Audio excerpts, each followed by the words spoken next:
Well, let's bring in our journalist panel now. Bob Fife is the Ottawa Bureau Chief for the Globe and Mail. Joel-Denis Bellavance is the Ottawa Bureau Chief for La Presse. And Stephanie Levitz is Parliamentary reporter with the Toronto Star. Nice to see the three of you on such a big day. Yeah, thanks for having us.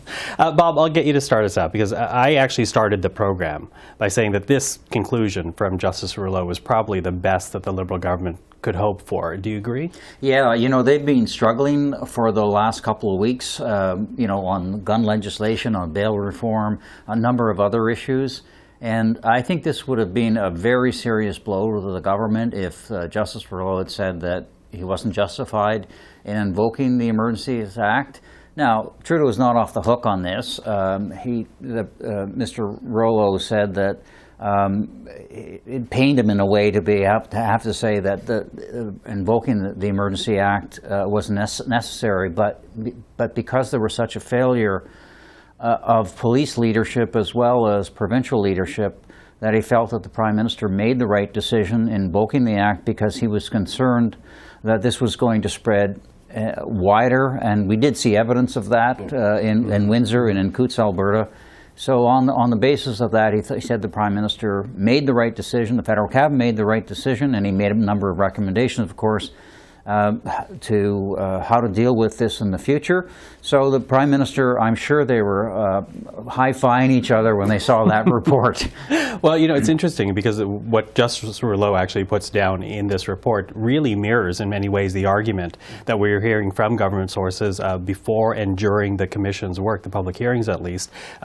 Was there any real concern then on the government's part that this may have gone the other way? No. I talked to some government sources over this week about the possible conclusion of Justice Rouleau, and they were confident that the Prime Minister's testimony, the very last day of the Commission, swayed the Justice Rouleau, because Mr. Trudeau made a very powerful and convincing arguments that there was a crisis that needed to be done. In fact, when he was asked about the police, Ottawa police plan to tackle this, he said that this was not a plan. So he showed that the actual police force in Ottawa could not deal with this without this instrument that he called the invocation of the Measures Act. So I think he comes out as a winner, I would say. Still, there is some work to do for the government. They need to probably redefine what is a national emergency, possibly including economic crisis in emergency, like the bridge, and that's why we got a phone call from the U.S. president to deal with the Ambassador Bridge that was blocked for 5 days. So I think all in all, the government comes out with okay. Yeah, okay, work to be done on the government end. But, you know, there's also work to be done from the policing end, because when Rouleau talks about the failures here, he justifies the invocation on two things: a failure of policing, a failure of federalism, he says. Let's talk about policing. You were in the lockup, Stephanie. When you go through that, is there any one particular force that comes off the worst? There's a couple of things I found interesting. One, as people might remember, Brenda Lucki announced her resignation this week, the commissioner of the RCMP, and lots of folks were saying, well, it's on the cusp of the Emergencies Act report, and you know, there was some failures on the part of the RCMP, but she's the one who skated away here. That was the one agency that really didn't seem to take a material, kick in the shin about how they acted. Yes, there was some tension about her own behavior as related to cabinet, things she was saying, things that she wasn't saying, but they escaped. Then you get to the Ontario Provincial Police and the OPS, and what you see there is a jurisdictional nightmare where nobody seemed to understand, and perhaps unique to the city of Ottawa, who actually helps out Ottawa in a time of crisis. And the tension between the Parliamentary Protective Service, the RCMP as it relates to the Parliamentary Protective Service, the Ottawa Police Service, the OPP, and that a bit ties into the Ontario provincial government oversight, right? And at what point should they have stepped in and directed the OPP? And so, definitely one of the recommendations coming out of the report, and it is one of those moments where you think, wait, we don't have that already? And it's this idea that in these, I think they called it an MCM, a major case management, a major case event, there needs to be clearly delineated steps of authority of who owns a provincial emergency. We know now who can own a national emergency, but what if it's a provincial emergency? And the other thing I really took away is there was a lot of blame and a lot of frustration being focused on the Ottawa police chief at the time, Chief Slowly. One of the things I found interesting in Rouleau's conclusions was that he cut Slowly a little bit of slack. he pointed out that yes, there were failures under his watch, but he was also being scapegoated, that he was also the victim of politics in his own office, and that some of the things that he was struggling with were not about his personal failures of police chief, but as a system that he was working in. And so I think that maybe gives former Chief Slowly maybe a little bit more breathing room to not wear this for all time, that this invocation of the National, the Emergencies Act really rested on his shoulders, because for a time that's exactly what it looked like. Can I just mention, too, there was humility today from the Prime Minister and the Finance Minister. Mr. Trudeau said, "I really regret that I labeled everybody who were convoy protesters as racist and white supremacists. That was not something I should have said. That inflamed the situation." And I think that was a good message, because, I myself, when I first saw this, and I thought, oh my God, we got a bunch of white supremacists on the Hill, and then I went and started talking to people. They were not white supremacists or racists. These were people who were, badly misinformed about and had conspiracy theories on vaccinations, but they were, generally hardworking people. And then, and Finance Minister Freeland also said that, if we do it again, when we have to freeze bank accounts and the kind of the drastic financial measures that we have to take place, and she said, we put this in quickly, we took it off quickly, but we have to be much more careful about how we freeze people's bank accounts, because it wasn't just like Joel, who may have been up on the Hill, his bank account was frozen. It was his wife, who was at home with 3 or 4 kids and didn't have any money. So that has to be much better thought out. And I thought that on the part of both the Prime Minister and Ms. Freeland, that they sounded the right kind of message. I wonder how much choice they had but to be humble, though, because Rouleau clearly states that there should have been clear distinction on behalf of governments, and here the federal government, to make that distinction between what were peaceful protesters versus those who are not being peaceful. And when you talk about that kind of distinction, that humility, I kind of wonder how long-lasting it will be, because Trudeau has been criticized. 2 weeks when the House is out in session. It's 2 weeks. We get 2 weeks. We're going to forget it by the end. No, but because Trudeau was criticized in 2021 by making vaccination a wedge issue. Yes, so in some ways, that Yeah, humility right. is being forced because Rouleau puts it down on paper. Yeah, that's a very good point. And that report is like black and white. It's written black and white. And then I think probably Mr. Trudeau got the cue, and I think to lower the temperature about this issue, trying to turn the page and make sure he appealed to people to work together. If you wanted to make sure that this appeal is heard by everybody, he has to show some humility, and I think this was the right occasion. There is one point that you raised in Mr. Justice Rouleau's report, talking about federalism. Yeah. That was, I think if there was a surprise in that report, that was it for me, because he was looking at, more legal issues as to whether the government was justified in invoking the Emergency Act to deal with this. But a failure of federalism, well, that may give ammunition to separatists in Quebec. Said, see, federalism doesn't work. Justice Rouleau says it. But the Bloc Québécois was opposed to calling the government invoking that law, the Emergencies Act. But it's still, this was, I think, quite a surprise for me. And I think he was alluded to the fact that there was no collaboration between Ottawa and Toronto, the Premier of Ontario, not, trying to do his share to make sure that this crisis would be dealt with swiftly.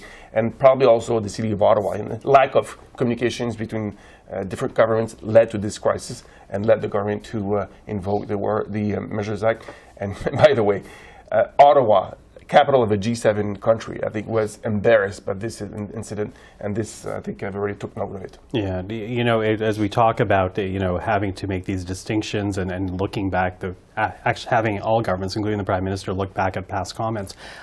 What's interesting, and you raised this actually before we went on air, was the part of the report that actually does a deep dive into populism, because while people might think that Justice Rouleau was really limited to the days of protest, the 3 weeks plus days of the protests here in Ottawa, he actually went deeper. Yeah, he had a mandate to explore the origins of the protest. That was part of it, right? To understand what happened here. And what I found quite fascinating about that element of the report is that he did two things. He dated this back, the protest movement, to even prior to the pandemic, to sort of the rise of other anti-government protest movements. They're upset about various things and how those grievances mushroomed and to be seized upon by other groups and then tweaked in a bit to reflect current circumstances. That to me was fascinating and compelling. The second piece was that he noted in the report that the government should have seen this coming.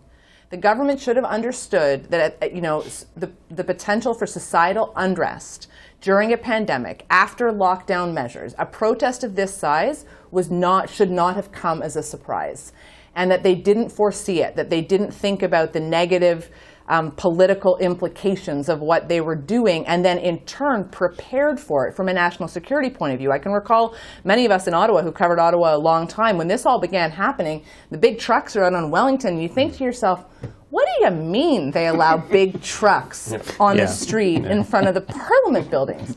Like, we can all support peaceful, absolute protests, but these things are literally bombs, and they were just able to drive. And did no one ever plan for this before? And that wasn't explored in as much detail in Rouleau's report, but you have to imagine that in the security agencies in this country, there's a lot of soul-searching going on about how do we tighten our infrastructure here. And we've seen some evidence of that now with the return protests. They can't get in front of the Hill. But my point being, Rouleau made the point that we should have seen this coming, and the Prime Minister should have watched his mouth. Yeah. And I think that those are two pretty salient points, and we finally saw it today, on Friday, the Prime Minister actually addressed that, because he's been asked numerous times, do you regret what you said? Should you have not said it? Did you go too far? And he's always held on. He's always held on until today. And so that's a pretty watershed moment. Whether he lives it, I guess we'll see in 2 weeks after. Yeah. I want to let me pick up on your point about learning from it, though, because in the immediate days, as the protest was here in Ottawa, certainly Quebec City learned it. Toronto learned it when police did not let protesters anywhere near the National Assembly. They did not let them anywhere near Queen's Park. But in this report, Rouleau also talks about securing infrastructure and border crossings and making sure that they are not made vulnerable again. I think back about Parliament Hill, Bob, before 9/11. It was so easy. You just walked right through the door. You didn't have to go through security. Your bags weren't checked. You went right through to the common side, stood there with your camera. 9/11 happens. All of that changes. Does the protest and this report now change what we're going to see going forward, not only in Ottawa, but perhaps through parts of the country? There have been the Parliament Hill shooting that brought in stricter. There was a hijacking of a bus by on the Hill. So we've had a number of these instances, and every time we get this instance, it gets Parliament Hill security gets tighter and tighter and tighter. And particularly after the shooting on Parliament Hill, the killing, and then who stormed the House of Commons, you can't get on the Hill that easily anymore. Yeah. No. But it's a difficult thing in a democracy because it's Parliament, and people should have access to Parliament, and people should be able to protest on Parliament or and so I have some sympathy for governments to say, look, it is the people's house. We have to allow people to be able to come up on Parliament Hill.